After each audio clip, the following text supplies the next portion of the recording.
meu querido Aldo Fornazieri. Bem-vindo mais uma vez, saudade de você. Deixa eu colocar aqui as legendas para a gente acompanhar perfeitamente aqui, para todo mundo saber com quem a gente está falando aqui. O Aldo Fornazieri, que é doutor em ciência política pela USP, foi diretor acadêmico e agora voltou a ser o diretor acadêmico da Fundação Escola de Sociologia e Política de São Paulo, a FESP, São Paulo, onde é professor, autor de Liderança e Poder. Meu querido Aldo Fornazieri, primeiro conta essa história que você estava me falando no bastidor aqui, que você voltou para a direção acadêmica da FESP, é isso? Tudo bom, querido? Bom dia a todas e todos, bom dia, Conde, prazer estar aqui. Eu fui diretor acadêmico de 2006 a 2017, aí fiquei como professor depois, mas agora em dezembro eu reassumi porque me deram uma missão. E a missão, quer dizer, você sabe que tem, de certa forma, uma crise geral do ensino no Brasil, nos Estados Unidos, principalmente na área de ciências sociais, e parece que as ciências sociais estão meio um pouco perdidas ali, nesse contexto todo da revolução tecnológica, da revolução digital e tudo mais e tal. Então, me chamaram para atualizar os cursos nossos, que são de ciências sociais aplicadas. Quer dizer, nós vamos fazer um trabalho inovador de atualização, buscando, quer dizer, articular mais ou menos três coisas. Em primeiro lugar, responder à questão magna do nosso tempo, que é a questão da crise ambiental e do desenvolvimento sustentável. Em segundo lugar, como você articula a humanidade, ciências sociais, arte, cultura com as tecnologias digitais. E, em terceiro lugar, quer dizer que é o problema da crise da democracia. Então, em cima desses três eixos, nós vamos tentar atualizar os nossos cursos, eu tenho estudado isso, e vamos fazer uma reforma dos projetos pedagógicos. Eu acho que vai dar certo, eu acho que a FESP, em certo sentido, vai sair na frente, e vamos também, sem abandonar a teoria, que sempre foi forte lá na sociologia e política, vamos também apostar mais num viés profissionalizante, principalmente nessa relação entre ciências sociais e tecnologias. Olha, maravilha, aqui a FESP em São Paulo. Aliás, quem está nos assistindo aqui, se quiser fazer um curso, né, na FESP, estão absolutamente convocados e convidados aqui inclusive por essa novidade de o Aldo Fornazieri estar de novo na direção acadêmica ali, que traz todo um lastro, né, para os cursos que estão ali sendo desenvolvidos, ainda mais com essas pautas aí que você destacou, né, que tem a ver com o meio ambiente, que tem a ver com todas as demandas atuais.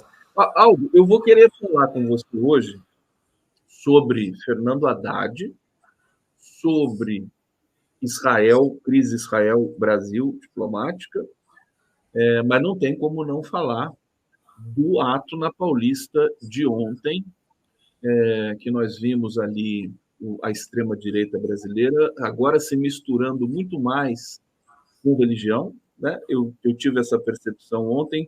Eu queria ouvir de você primeiro, em linhas gerais, como é que você interpretou e recebeu essa manifestação do Bolsonaro de ontem na Avenida Paulista, que foi agendada em função do fato dele estar praticamente sendo conduzido à prisão de tantos crimes cometidos ali no governo, infelizmente, anterior a esse governo de agora, do presidente Lula. Aldo Fornazieri.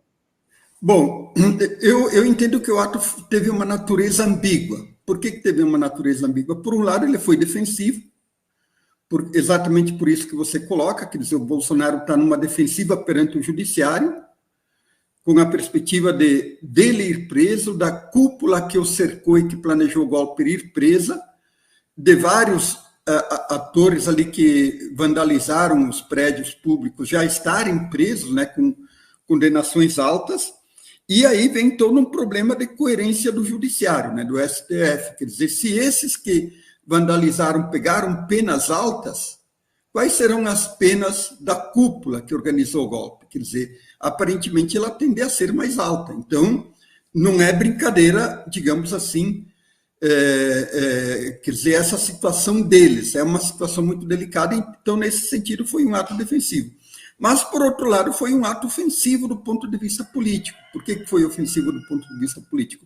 Porque ele teve capacidade de mobilização, teve capacidade de agitação, teve a inserção, né, mais próxima agora com a base evangélica, né, e misturando um pouco essa questão de Israel, você está vendo aí as bandeiras de Israel, né? Então, a direita, a extrema-direita, o bolsonarismo, tem ainda uma grande capacidade de convocação nas ruas, que parece assim que a esquerda não tem. Ela vem desde 2015, 2016, quer dizer, a esquerda meio que perdeu as ruas. E isso é um fato preocupante. Por que é um fato preocupante? Porque eles convocaram um ato e já foram com uma bandeira política. Quer dizer, já definiram uma estratégia. Qual que é a estratégia? A estratégia da anistia. Inclusive se apropriando do discurso da pacificação do país. Então, quer dizer, como é que vai ficar a situação agora da esquerda e dos progressistas e do campo democrático?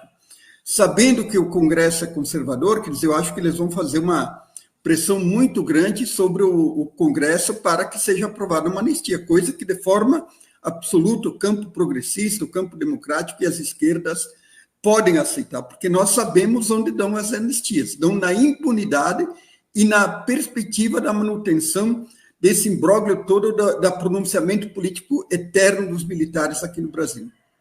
Aldo, mas você não acha que a comparação, por exemplo, com a tomada de ruas da extrema-direita com a esquerda brasileira, ela é um pouco assimétrica? No seguinte sentido, vou explicar e quero saber se você concorda com essa leitura.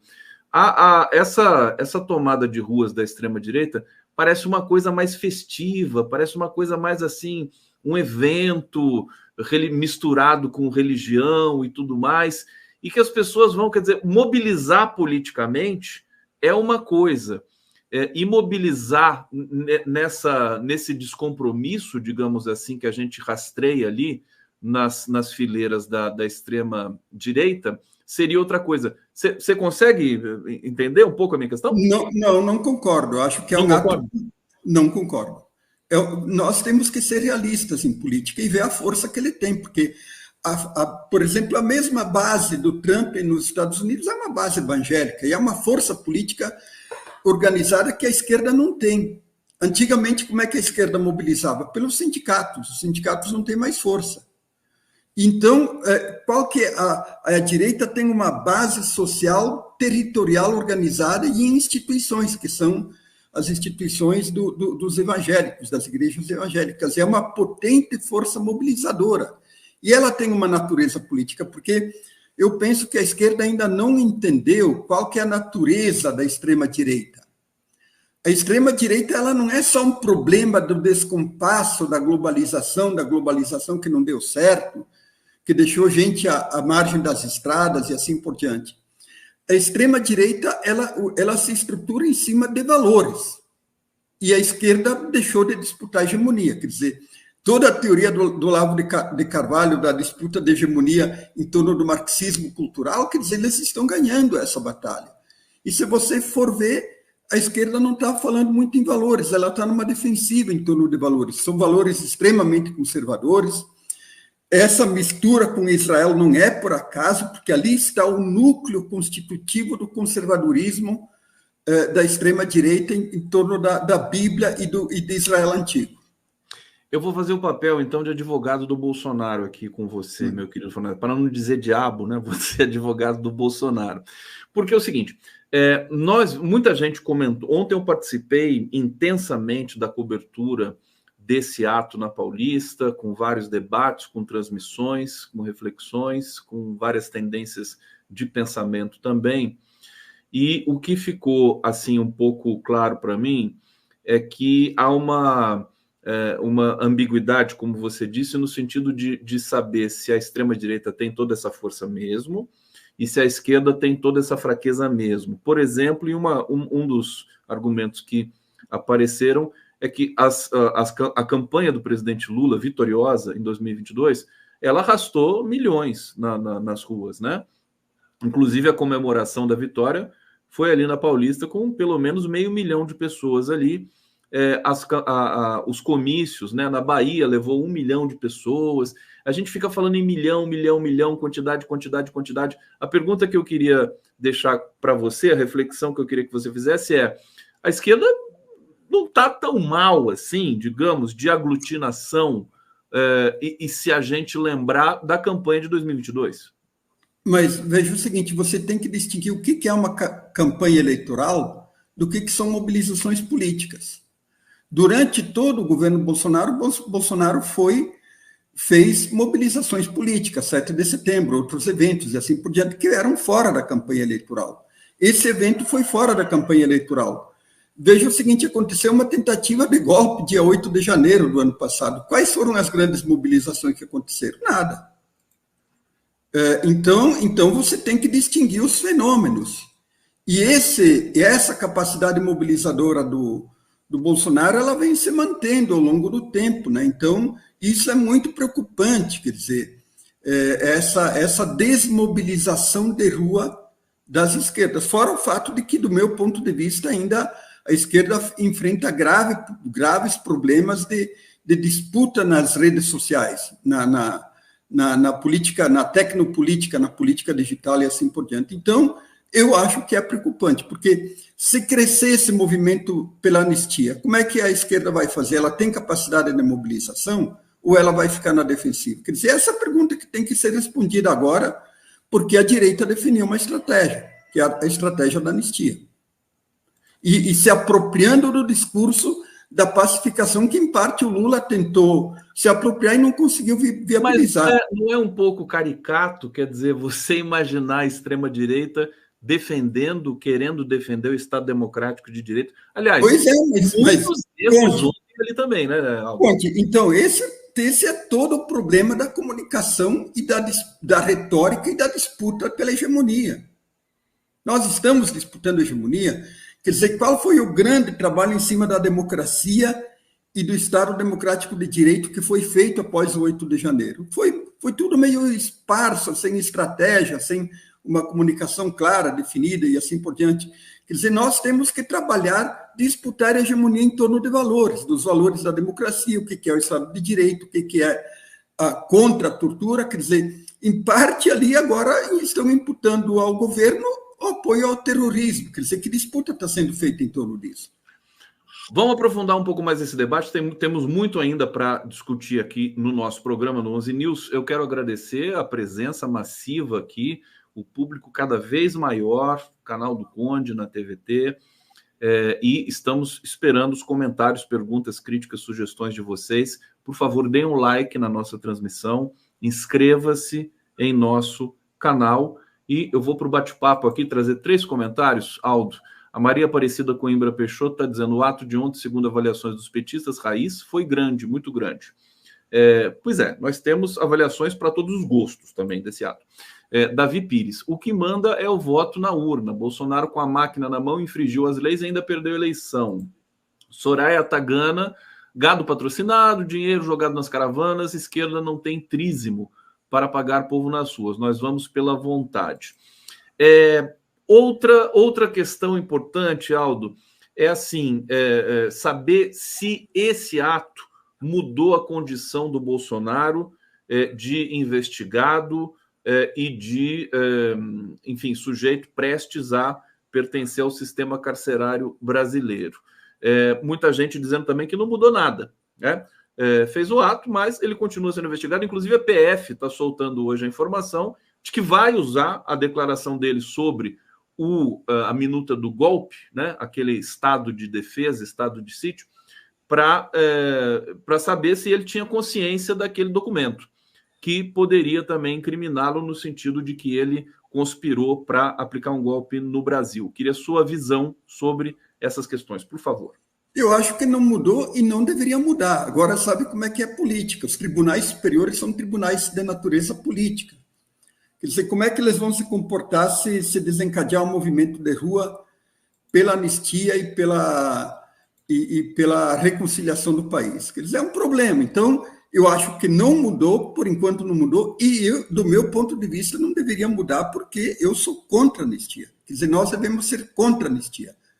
Agora, se criou um imbróglio político, vamos ter que acompanhar, e por isso que eu manifestei a minha preocupação antes. Qual que é a estratégia da esquerda perante isso? Qual que é a estratégia do governo?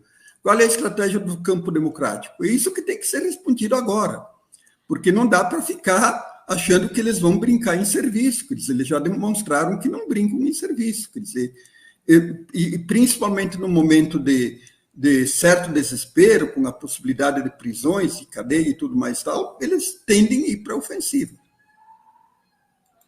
Perfeitamente. Estamos aqui com o Aldo Fornazieri, está chegando mais comentários aqui para a gente colocar na tela. Tereza Cristina Rodrigues Ribeiro, é mais fácil juntar gente quando são pagos para isso. Outras questões suscitadas. Mas veja o seguinte, Conde. Diga. Não dá para ir por esse tipo não, de... isso eu também acho, não adianta. Tudo bem, mas eu quero chamar a atenção das pessoas que não dá para ir pelas evasivas, senão a gente não se estrutura numa estratégia, senão a gente não age e não enfrenta o problema real, que é essa capacidade mobilizadora da direita. Perfeitamente. Outra questão que foi suscitada ali no desdobramento, né, desse ato na Paulista, Aldo, é o fato de, por exemplo, o Malafaia, né, atacar o Alexandre de Moraes, atacar o STF, e ele atacou de fato, e ainda disse que não tinha medo de ser preso. Foi feita todo um cinturão de proteção ali para o Bolsonaro, embora eu acho que a defesa dele está deixando muito a desejar para ele como cliente, o que eu até comemoro, mas acho que a defesa do Bolsonaro não está num bom momento, pelo menos, de dizer para ele não atacar o Alexandre de Moraes, etc, etc, etc. Sobre isso, você acompanhou alguns momentos ali, inclusive eu tenho alguns momentos para mostrar aqui para a gente, mas eu queria saber de você o que você achou desse processo. Quer dizer, o Malafaia, por exemplo, pode ser interpelado agora pela justiça. Pode ser interpelado. Agora é estratégia. Veja o seguinte, nada é por acaso. Isso que nós temos que entender, porque veja o seguinte, quer dizer, por que foi o Bolsonaro, então, ele se exime um pouco de atacar o Alexandre de Moraes, o STF, mas tem alguém que ataca. Então, é uma divisão de trabalho político. Quer dizer, nós não podemos pressupor que atos desse tipo são meramente manifestações espontâneas, são manifestações estratégicas. Então, tem uma estratégia articulada ali. O ataque que o Malafaia fez ao STF foi pesado, ao Alexandre de Moraes, chegou a dizer que ele tem as mãos sujas de sangue. E isso repercute é uma retórica persuasiva. Então, ou nós entendemos que os atos de fala são estratégicos e não são espontâneos, ou não sabemos o que estamos fazendo em política. Essa é uma linha realmente que ontem também, nos debates que eu moderei, né, que eu conduzi pelas redes, apareceu muito. Quer dizer, a esquerda tem que dar uma resposta a isso, né, Aldo? Acho que é isso que você está colocando. Tem que dar uma resposta, evidente. Tem que se colocar. Inclusive, não parece que ela está muito preocupada com isso? Eu estou enganado? Eu acho que não tem uma estratégia definida. Eu acho que as pessoas, pelo que eu vi e pelo que eu acompanhei em redes aí, a esquerda, as pessoas estão preocupadas. Agora, alguém tem que definir a estratégia, seja o PT, o governo, sei lá quem, alguém tem que definir uma estratégia. Não adianta ficar soltando palavras dispersas no ar. Talvez as eleições municipais sejam o grande teste para a gente ver como é que essas coisas vão se desdobrar daqui para frente. Deixa eu trazer... Uma coisa que me intrigou bastante, Aldo, foi o volume de bandeiras de Israel na manifestação. Eu vou colocar de novo aqui na tela para a gente ver. Tinha mais bandeira de Israel do que bandeira do Brasil. O que isso quer exatamente dizer? Quer dizer, justamente no momento em que tem uma crise Brasil-Israel e tudo mais, as pessoas nem sabiam porque estavam colocando bandeira de Israel ali, mas sabiam que era para, digamos, consolidar essa polarização entre Lula e Bolsonaro. O que você pode dizer para a gente sobre isso? Não, tem toda uma conjuntura. Agora, essa conjuntura da guerra de Gaza e tudo mais e tal é um pouco um epifenômeno do problema de fundo, que é o problema ideológico. A gente vem falando há tempo que toda a matriz estruturante da esquerda, da extrema-direita atual, ela está em Israel, pela extrema-direita de Israel, que vai para os Estados Unidos e estrutura os evangélicos norte-americanos e chega no Brasil estruturando o pensamento conservador e retrógrado dos evangélicos brasileiros. Quer dizer, nos Estados Unidos se usa a ideia da Jeremias. O que é uma Jeremias? É um discurso baseado no Jeremias, né? Quer dizer, só que tem duas Jeremias. Nos Estados Unidos tem uma conservadora, tradicionalista, e uma progressista, que era expressa pelo Obama, que vem lá do Martin Luther King, do Lincoln e assim por diante. Então, veja o seguinte, qual que é o problema de fundo? O problema de fundo é que eles acham que nós temos que reviver os valores da Bíblia antiga, do Antigo Testamento hoje. Quer dizer, toda a questão das mulheres, da política de gênero, do homossexualismo, todas essas questões, a família, Deus, ela está estruturada no Antigo Testamento, são estratégias políticas. Eu tenho estudado isso, estou quase terminando um livro aí, Moisés, o Profeta Armado. Então, essa é a matriz da extrema-direita hoje. Se a esquerda não entender isso, ela, inclusive, não vai entender por que nesse momento de crise entre Israel e Palestina vão tantas bandeiras assim, porque ali é a estrutura do pensamento evangélico conservador que se articula com a extrema-direita. Então, por isso, e evidentemente que havia também um elemento da política interna aqui, de fazer uma disputa contra Lula, por conta de todo o episódio ali da declaração, tudo mais e tal.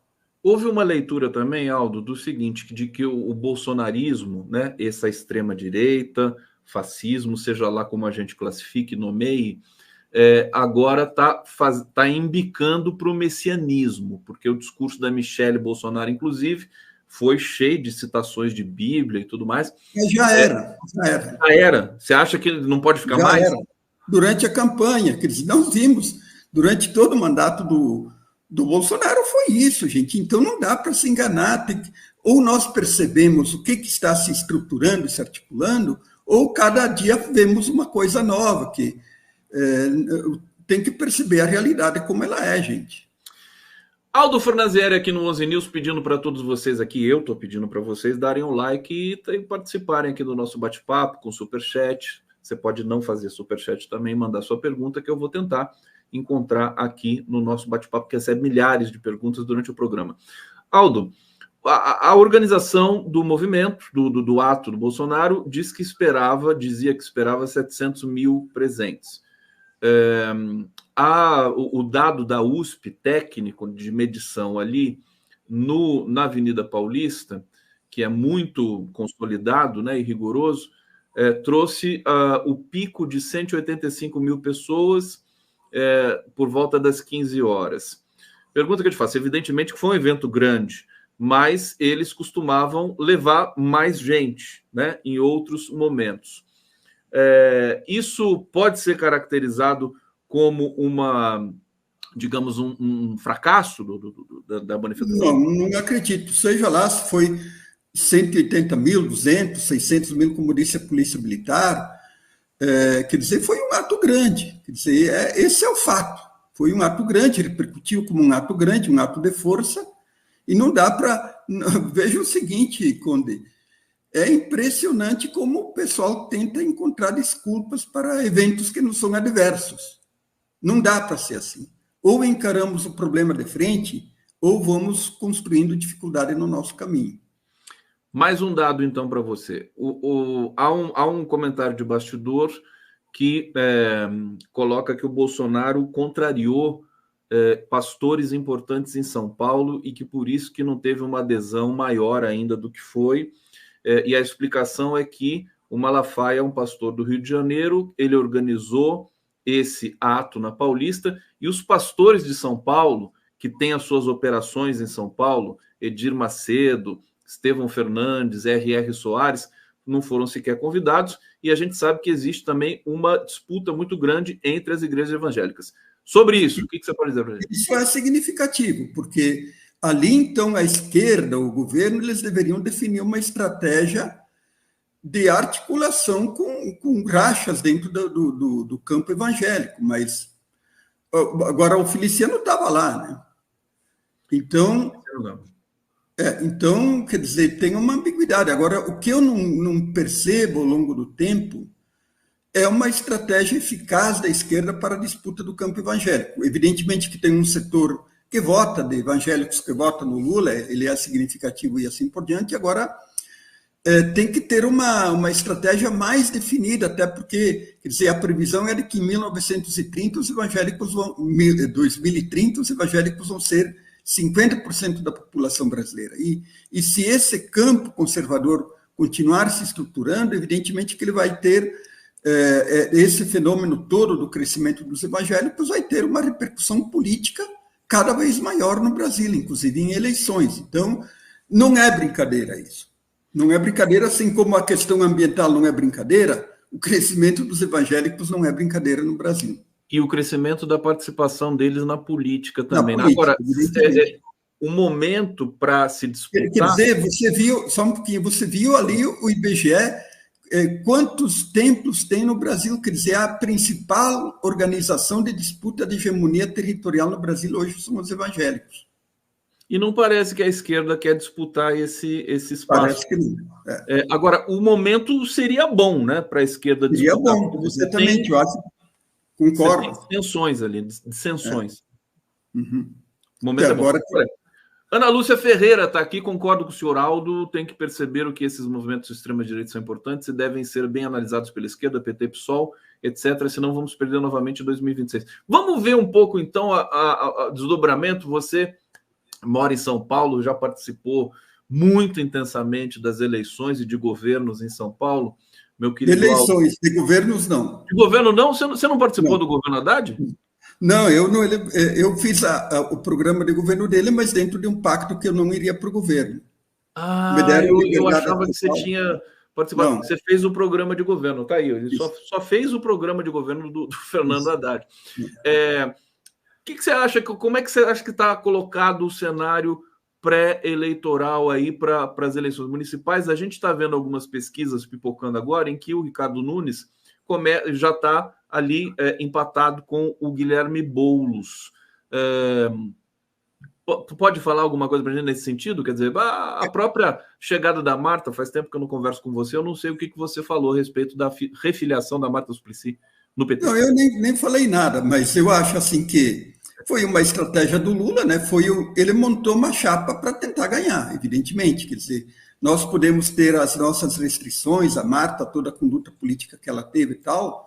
Agora, uma coisa é isso, outra coisa é a disputa eleitoral. Do ponto de vista eleitoral, eu acho difícil que se formasse uma outra chapa melhor, uma vice melhor para o Boulos.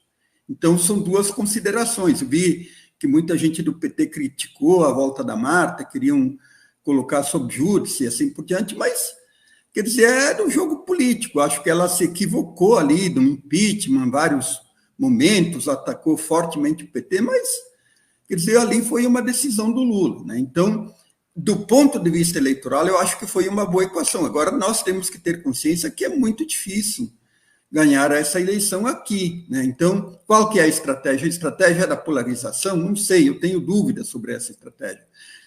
Se é a polarização, pode abrir um espaço para Tabata Amaral? Não sei, quer dizer, são questões... O prefeito está muito mal avaliado, né? Mas agora parece que ele está crescendo, quer dizer, então... vamos ver o que vai acontecer. Agora, o que se diz, Aldo, é que o que se diz e o que se constatou é que na Grande São Paulo o Bolsonaro tem um teto relativamente baixo. Ele perdeu para o Lula, o Tarcísio perdeu para o Haddad em 2023 e 2022, né? Então, São Paulo é um certo problema, né? Agora, o Boulos foi bem votado em 2020, né? Eu acho que com a Marta aí ele entra mais na periferia, porque ele tem uma boa inserção na classe média. Então, a chapa, eu acho que ela está bem estruturada. O que me preocupa é a estratégia de campanha. Eu acho que a estratégia de campanha ela tem que se centrar com bons programas, resolvendo os problemas do cidadão de São Paulo. Você está fazendo uma crítica àquela ideia de que levar o cenário nacional para São Paulo pode ser uma armadilha, mas acho que é incontornável, né, o Fornazieri? É incontornável, mas tem que ter sabedoria. Por exemplo, eu coordenei o programa de governo do Haddad em 2012 e nós centramos a campanha nos problemas da cidade. Ele ganhou. Claro. Então, eu acho que tem que se considerar isso. Agora, evidentemente, que você tem que fazer mediações. Mas qual que é a prioridade? Qual que é o eixo da campanha? Para mim, o eixo da campanha são os problemas do cidadão de São Paulo. Tá aí. E eu acho que o Boulos, inclusive você viu a performance do Boulos no Carnaval de São Paulo, quer dizer, em contraste com a do Ricardo Nunes, que foi vaiado na avenida, né? O Boulos estava lá no meio do povão dançando. Eu acho que isso retrata, né? Expressa a conexão que o Boulos tem com o cidadão de São Paulo. Aliás, o Ricardo Nunes também tem conexões perigosas com Michel Temer, com Porto de Santos, né? Tudo isso vai aparecer na campanha, né, Aldo? Tudo isso tem que aparecer, né? Mas o que define eleições são conjunturas, não são esses problemas secundários, né? São as estratégias. Qual que é o eixo central de uma campanha, a estratégia central, ela está acertada, não está acertada, a conduta dos candidatos, a astúcia, tudo mais tal, são uma série de ingredientes, não é um fator único. Aldo Fornazieri aqui trazendo a sua lucidez para analisar os fatos do país, da cena política. Fernando Bai está dizendo aqui, só entende uma linguagem. Será que isso não poderia ser dito para a esquerda também? Aqui agora estou pegando um pouco de carona aqui na crítica sempre muito forte do próprio Aldo Fornazieri. Clênio Souza, o PT não está preparando vereadores em lugar nenhum. Você tem acompanhado, Aldo, alguma movimentação do Partido dos Trabalhadores aí para as eleições municipais? Tenho, até porque a gente está conversando lá com a Fundação Perseu Abramo, eventualmente, não tanto para a questão dos vereadores, mas eles estão muito preocupados até eu coordeno na FESP um curso que se chama Estratégia e Liderança Política, um curso de pós-graduação digital, online e ao vivo, e convido as pessoas para conhecerem o curso. Então, a Fundação Perseu Abramo, ela nos contatou para conversarmos sobre a formação de lideranças intermediárias, que é uma grande preocupação lá da Fundação Perseu Abramo, de setores do PT. Nós somos apartidários, evidentemente, como o FESP, tudo mais e tal, mas os partidos e outros partidos também têm essa preocupação, porque aparentemente há um declínio das lideranças políticas hoje, e os partidos como um todo deveriam se preocupar mais com a formação de novos líderes capazes. Quer dizer, o relato que a gente tem de dentro do PT é que o pessoal está mais interessado em se aboletar em cargos, em salários. Aliás, foi a crítica que o presidente Lula fez na refiliação da massa lá na Casa de Portugal, você viu? Exatamente. Então, é uma preocupação real, eu sei que é uma preocupação do Lula, pelo que o pessoal da Fundação Perseu Abramo nos falou. Então, vamos ver, eu acho que todos os partidos deveriam eles têm as fundações que recebem dinheiro público, eu acho que os partidos deveriam investir mais esse dinheiro público que, por lei, é destinado às fundações partidárias para formar novos líderes. Aldo Fornazieri, a gente está chegando no final aqui do bloco com o meu querido Aldo Fornazieri. O Zé Genuíno já está aqui no bastidor. Já põe ele ali que eu quero dar um... Você quer dar um oi para ele, né? Que eu estou sabendo disso. Então, olha só. Trabalhei com o Genuíno aí. Zé Genuíno com Aldo Fornazieri. Que dupla! Bom dia, Conde. Bom dia, Aldo. É um prazer te ver, falar com vocês. O prazer é meu. Vamos que vamos. Precisamos fazer uma agitação aí para não deixar o campo das ruas entregue para a extrema-direita aí, para o bolsonarismo. É isso aí, Aldo. É isso aí. Então, estamos no mesmo rumo. Quer fazer uma pergunta para o Aldo aí, para a gente se despedir dele? Eu estou só ouvindo aqui as lições. O Zé congelou aqui. Um bom analista. Cadê o Zé? E aí? Quer fazer? Quer fazer uma pergunta para o Aldo? Eu estou só ouvindo ele, pode deixar. Fala, você está ouvindo? Então deixa que eu faço. Eu já está aqui na sequência. Eu queria que você falasse do Haddad. Aliás, nossa desejo de melhoras aí para o Haddad, que pegou Covid agora, né? Espero que não seja nada grave. Mas ele está trabalhando muito, você é muito próximo, conhece muito bem o Fernando Haddad. Nós tivemos uma boa notícia de uma arrecadação recorde em janeiro. Tudo que foi levado para o Congresso em 2023 foi aprovado, ele estava dizendo isso, uma entrevista que ele deu para a Miriam Leitão, e ele faz o prognóstico que 2024 também pode ser né, um processo de negociação. O governo negociou, o Lula chamou os líderes para jantar lá no Alvorada e tudo mais. Fala um pouco sobre a condução econômica para a gente encerrar, querido Aldo. Bom, eu tenho defendido a política do Haddad desde o início, né? Que escrevi artigos, Haddad no rumo certo, tudo mais e tal, porque eu penso que há uma incompreensão da esquerda sobre a relação entre a política fiscal e a política social. Quer dizer, se você não tem uma política fiscal adequada, equilibrada e assim por diante, as coisas desandam, como desandaram no governo Dilma. Então, você, para investir e para ter a sustentabilidade das políticas sociais, você tem que ter uma política, porque senão o capital te estrangula. Quer dizer, e aí vem a inflação, vem os juros altos e assim por diante. Então, eu acho que esse esforço fiscal do Haddad, ele é crucial para fortalecer o Estado brasileiro. Um Estado que não tem um potencial de emissão como os Estados Unidos têm, ele tem que ter equilíbrio fiscal. Nós vimos ali a tragédia de 2008, a tragédia de 2012, 11, 12 na Europa, na Irlanda, na Grécia, na Itália e assim por diante, porque eles perderam o controle fiscal. Então, Estado forte é um Estado com dinheiro, com uma saúde fiscal muito boa. Então, eu acho que agora, inclusive, vai se expandir, pelo que o Haddad vem falando, a Simone Tebet também vai começar a atacar o problema do gasto, que é um grande problema no Brasil, e penso muitas vezes que a esquerda não se preocupa com o corte dos privilégios. Nós temos privilégios absurdos no poder público. E agora parece que esse problema vai ser atacado. Então, melhorar o gasto, a qualidade do gasto, é uma outra investida para recompor a capacidade do Estado brasileiro. E só para terminar, Conde Genuíno, eu acho que esses frutos desse esforço fiscal que o Haddad vai estar fazendo, eles vão vir em 2025 e 2026, em momento crucial. Aldo Fornazieri aqui no 11 News, eu quero te agradecer muito, meu querido Aldo, vou te chamar, não vou deixar passar tanto tempo para te chamar de novo não, porque é importante te ouvir sempre, né? Para a gente saber como é que, a quantas andam as situações e o cenário político no Brasil, os cenários políticos no Brasil. Obrigado, eu vou seguir aqui com o Genuíno e um grande abraço para você, querido. Vou acompanhar aqui. Tá bom, Aldo. Um abraço para vocês. Valeu.